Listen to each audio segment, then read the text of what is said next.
So we're in Berlin, and like we've done already 2 times, I've found another interesting participant in the Reuse and Logistic Leadership Days in Roel de Jong, CEO of Container Centralen, also board member of ZIM, Stiftung Initiatieve Meerweg, and RVE, Reusable Packaging Europe.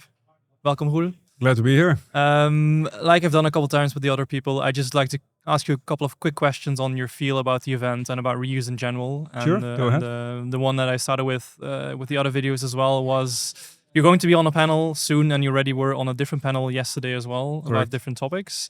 Could you tell us a little bit about what it was about, and also what maybe your key message was and is going to be during those panels? Yes, No. it's a very interesting question because it was a very broad topic we had in the first panel. The panel was about scaling reuse, so basically about all the challenges lying ahead of this industry and more particular for individual companies. I think first there was a clear split in business to consumer and business to business, so we focused more or less on the business to business environment. I think one could clearly see that most of the participants believe that economy is driving basically change. So it's all about money. That's the uncomfortable truth, because a lot of people think it should be all about sustainability. And I think at the end of the day, it's both. But when you start a business, usually economics play a more important role than anything else. So I think the ideal situation is that you start with proper economics, and then at some point of time in the future of a company, things go hand in hand. So I think that was one. And the other one is the access to capital, to funding, because a reuse system comes by a system design. A system design is related to infrastructure, but is also related to assets. You need assets because you're buying a good, sturdy product, which can do multiple times its rotation, and as a result of that, it's a more costly product. So investment is heavy. It's an asset-heavy industry, so you need proper funding. So you need proof of that, because otherwise you not get funding parties in there, and they're not going to fund just simply because PPWR comes around the corner.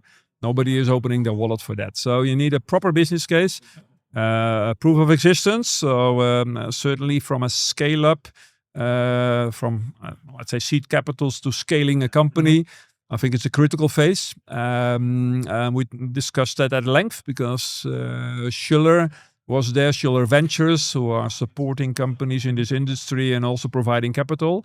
So that was an interesting area. And actually for later today, there's a topic about Unternehmensverantwortung. So that is basically, is that how responsible are you as a company in relation to PPWR and running your own company, even without PPWR. So I'm looking ahead to that. To be very frank, I do not know how the discussion will be, but probably interesting. Okay, and it would be indeed very fun and easy if people would open their wallets if we just show the PPWR, but of course that's not the reality. Yeah, I think that's an illusion.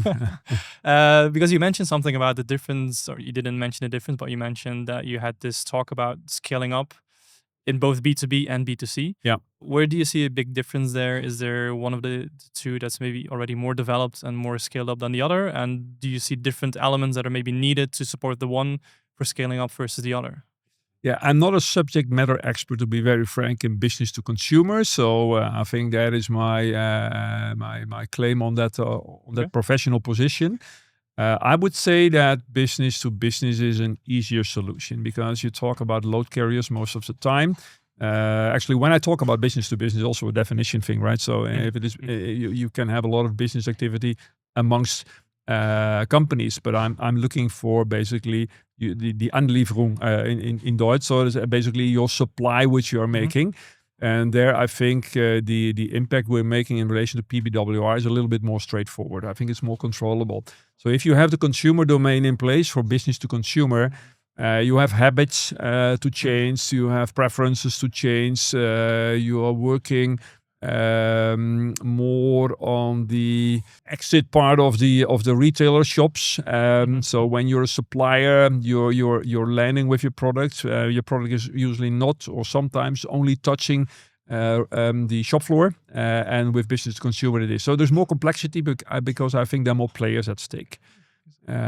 So therefore, I also believe that once you need to have funding, the business to consumer probably is more difficult to lift off. Okay, it makes sense because there's a lot more parameters that can have an impact on the Exactly. successfulness of your model. Yeah, that's a good summary. Yeah. A bit of a different question because of course we are here in Berlin for the Reuse and Logistics Leadership Days. Why do you feel why do you feel an event like this is important? Everybody has a different perspective of why, so I'm really curious to think why it is for you. Yeah, I think change is all about awareness. I think change also does not come naturally. A lot of people tend to believe that, but it's not. It's not because legislation is there. Change will come. Change is about inspiration, about challenge. And I think the only way you get proper inspiration and challenge is by having a physical proximity. I mean, that's what I believe.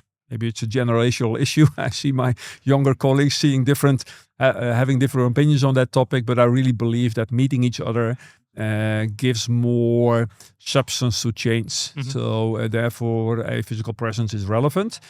To be very frank, for me, I mean, I have a little bit more time to reflect on matters like this, as I just said to you before this interview, which is helpful in driving a direction, at least direction of my thoughts. Yeah, okay. Yeah. Let's say I'm from a younger generation, but I still believe the physical proximity is good to have. Okay. Although maybe not every day in the office. Let's put it that way.